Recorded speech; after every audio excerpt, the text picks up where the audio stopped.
Fitzdog with us. Lisa Curry's here as well. And we'll get into a little news. What do you got? All right. First up, Lionel Richie would rather have sex than undergo plastic surgery to maintain his looks. He is claiming that sleep, sweat, and sex keep him looking young. Really? At 73 years old, he's claimed that his face has not moved at all. He says he's never got any work done. And he says plastic surgery locks you in for a year while you recover. A year? I've not heard that. No. That suggests to me that maybe he's getting something done, right? Yeah, it sounds like he's overcompensating. Like, well, I don't know. What could it be? 5 years? Huh? Who knows? Is he getting a lot of fillers? Is that what it is? I guess when he performed at the coronation, which that's my bigger question. When he performed at the coronation, people were saying that he looked like he had work done. He doesn't really age, but you have to incrementally age. Otherwise, it'll get weird at a certain point.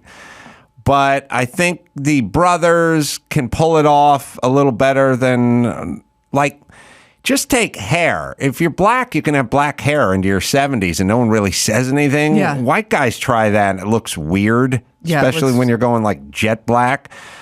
But you need to sort of, it's what you want to be is behind your chronological age on your driver's license, but not 30 years behind it, like 14 years behind it.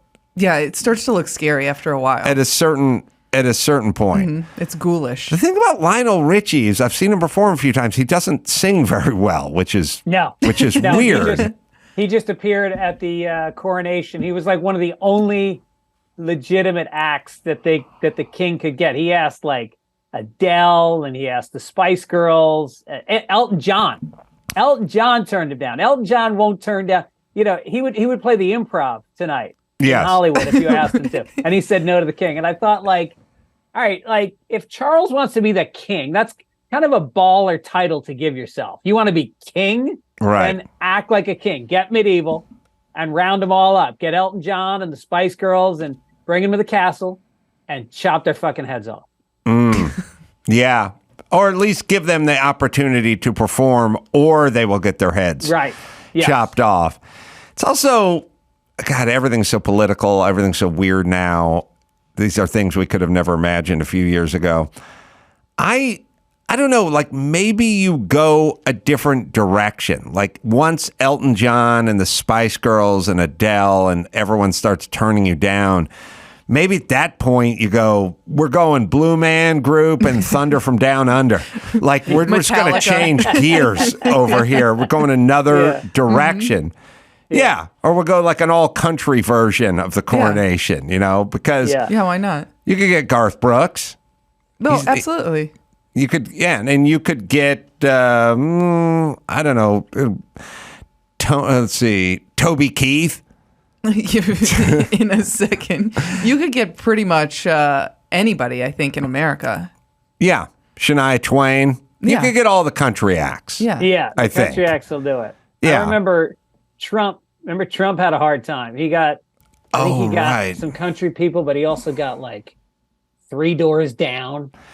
Yeah. There had to be some weird pitches too, like with Trump. His lieutenants were like, "Oh, you didn't know Scott Baio had a band?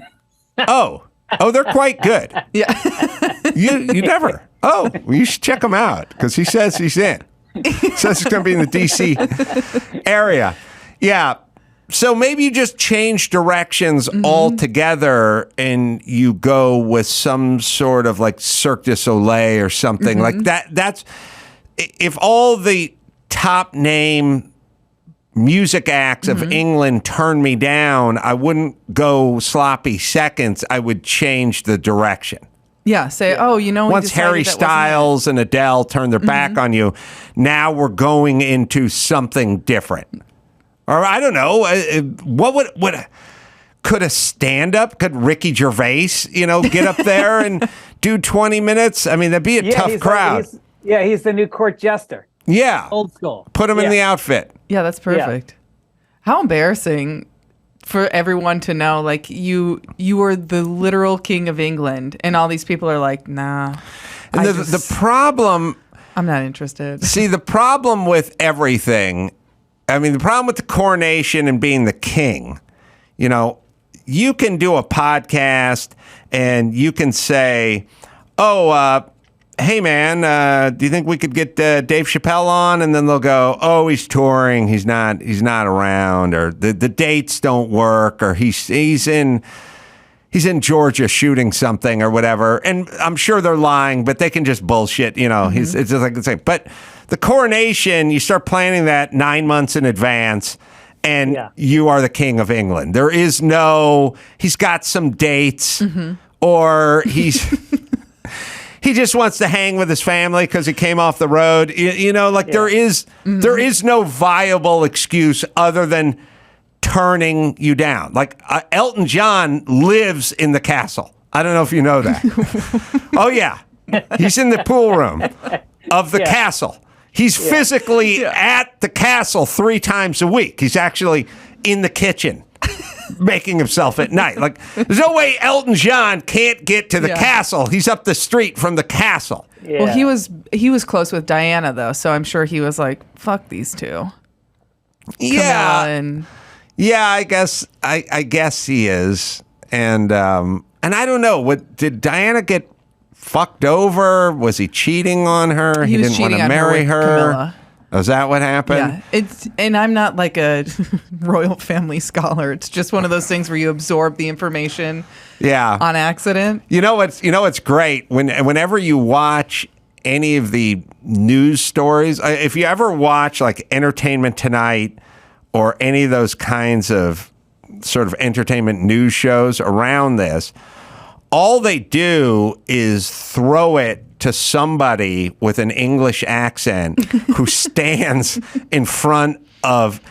It's probably just a picture of the castle. It's probably in the studio. Like there's probably just a screen that has Buckingham Palace in the background, and there's some chick from Chicago, and she's like, "Thank you, Billy. Let me tell you, the king fireworks were flying here," and we just assume they have all the inside knowledge. And Harry showed up. 28 hours he spent before he sped off on a British Airlines flight to be reunited, and you just sit there and go, well, that person has an accent. Behind them is a picture of Buckingham Palace. So it'd be like if I just stood in front of the Kardashians' house and you went, take my word for everything that's going on inside of this house. Because I'm from Encino, and I know that they all throw to their English person. They're like 29. They don't know shit. They don't have any moles on the inside. They don't have any ghosts in there that are feeding them information. They just have an accent. They look good, and we have nothing to compare them to. So we never question what they're saying. Does anyone think about that? It's probably all bullshit. Yeah, I mean, to be fair, I feel like that's how Americans are with British people in general. Like a British 10-year-old could tell me something, and I'd be like, yeah, no, that sounds right. Yeah, as long as they had the accent. Right. But you think about just getting some hot-looking 25-year-old chick from America to coach us all up on what really happened in Korea or Vietnam or World War II. They don't know what the fuck they're talking about. Yeah.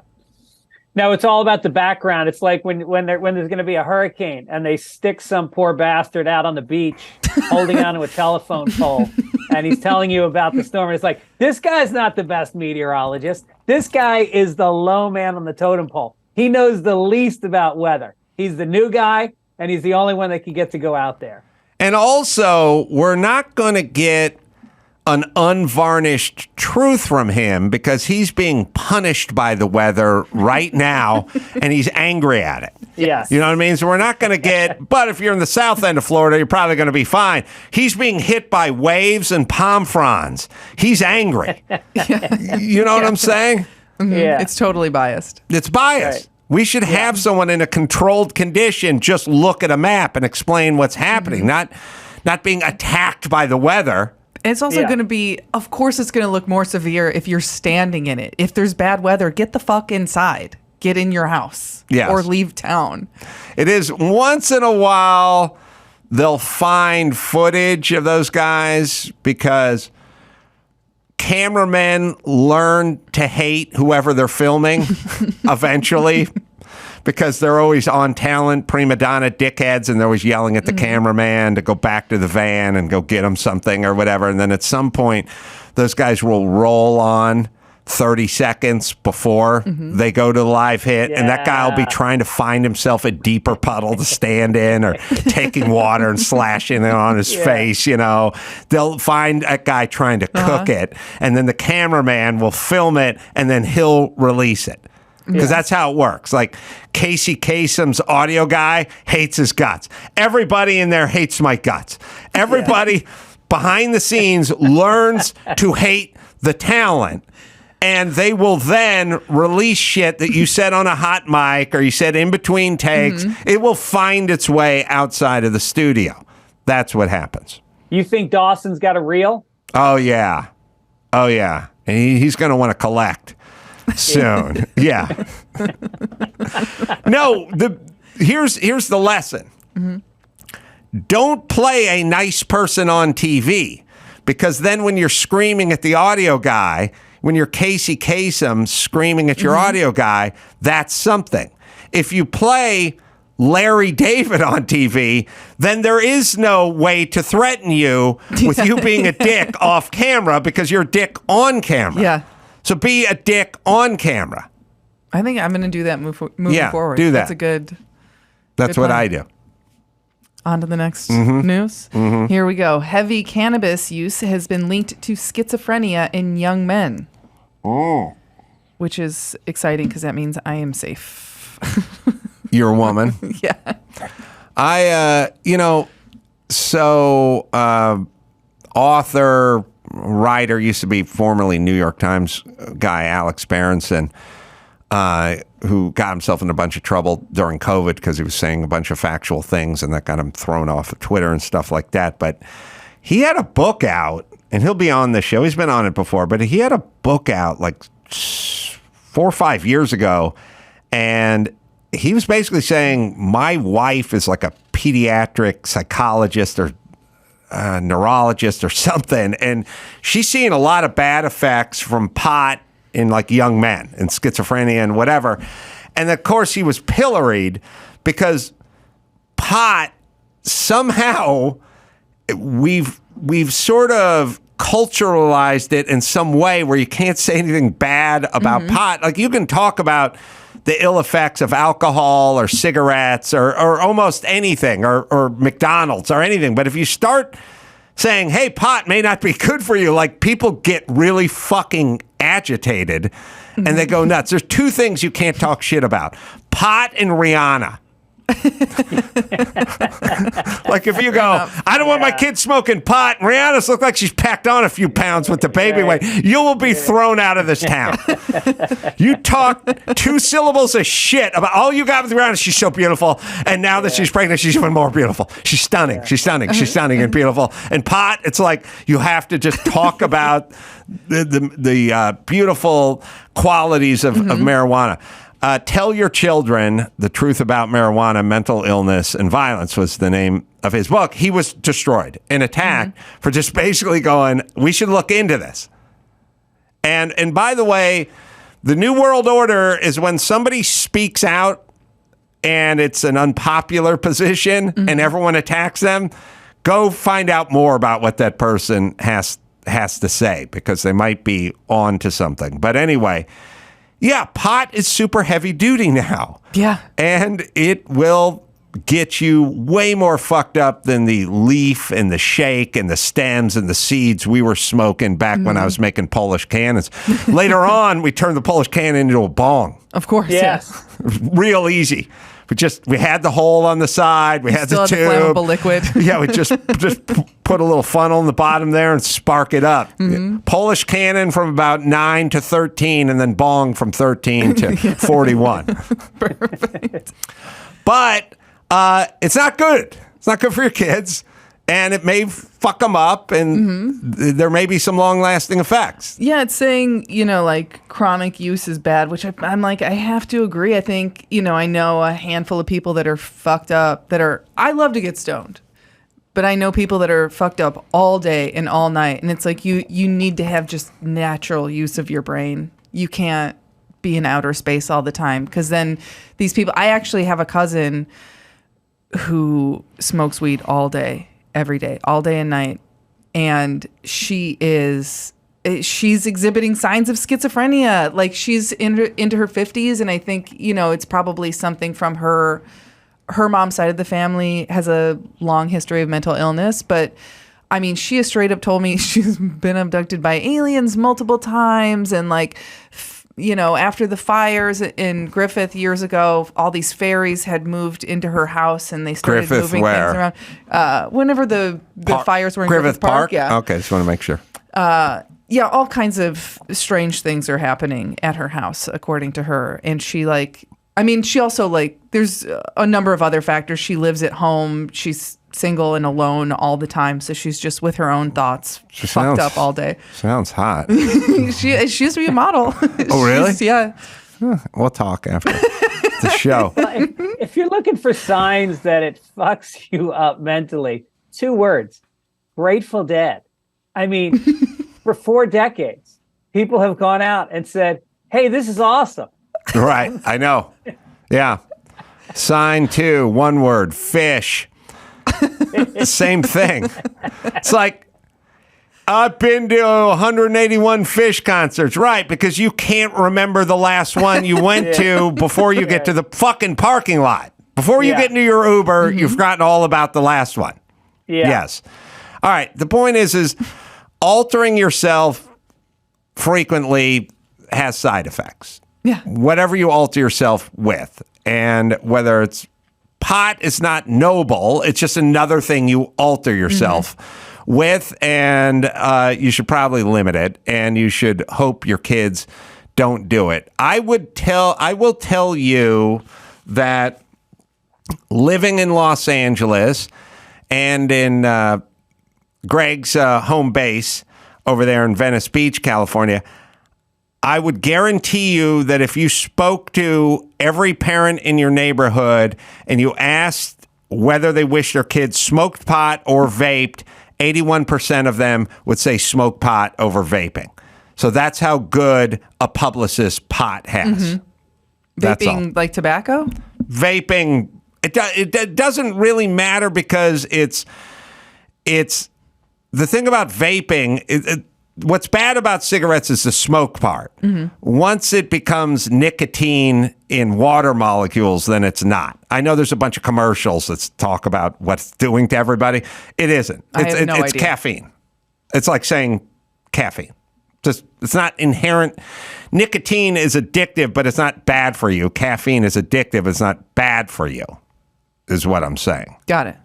Yeah, it's the tar that you get. I think it's the tar from the cigarettes. Right. But we in Los Angeles are much more motivated against vaping than we are against pot.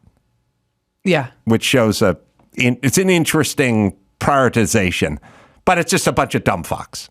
It's kind of all the same. Anybody's going to argue I'll make arguments for coffee all day and night because I drink like 6 cups a day. It's not good. It's not good for me. But it's not bad for you.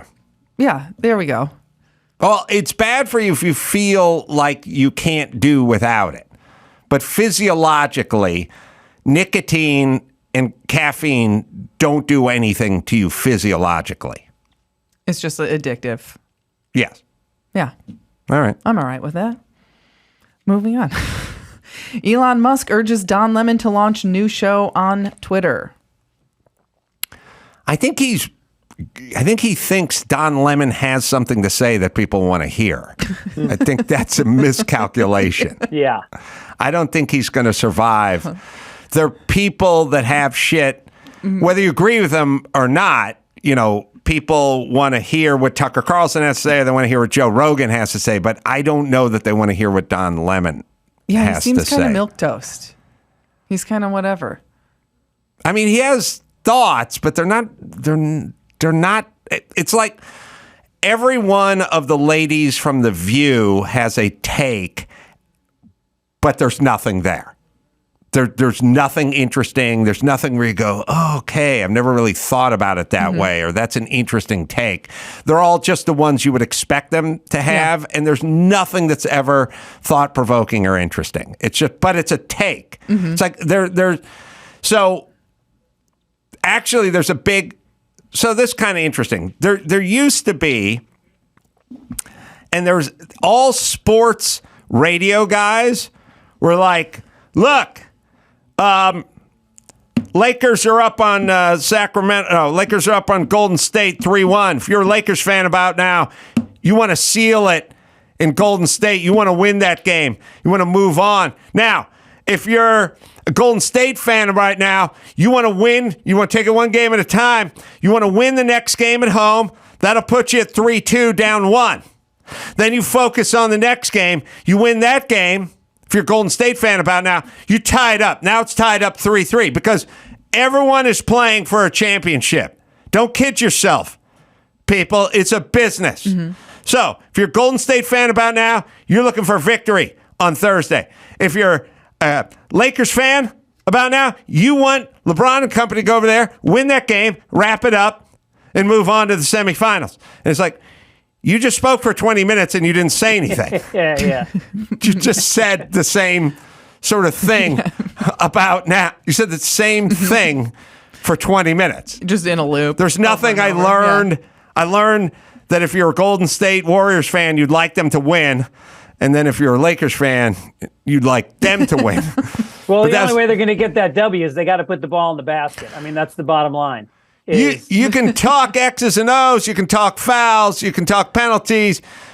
At the end of the game, you look up at that scoreboard. That's going to tell you who won. Yeah. Okay? And then there's a lot of them doing this. Hey, I can sit here and tell you it was about this, it was about that, it was about LeBron James, Kid Bronny. But at the end of the day, you look up at that scoreboard. I'll tell you who. When that final buzzer sounds, that's the score. Okay? So that's all sports radio used to be, along with like weird, along with sort of absurd hot takes. Like, they'd go, who's the better quarterback at Green Bay? Is it Brett Favre or is it Aaron Rodgers? And then a guy would go, are you kidding? Aaron Rodgers couldn't carry Brett Favre's jock. He shouldn't even be in the league. He should be set on fire.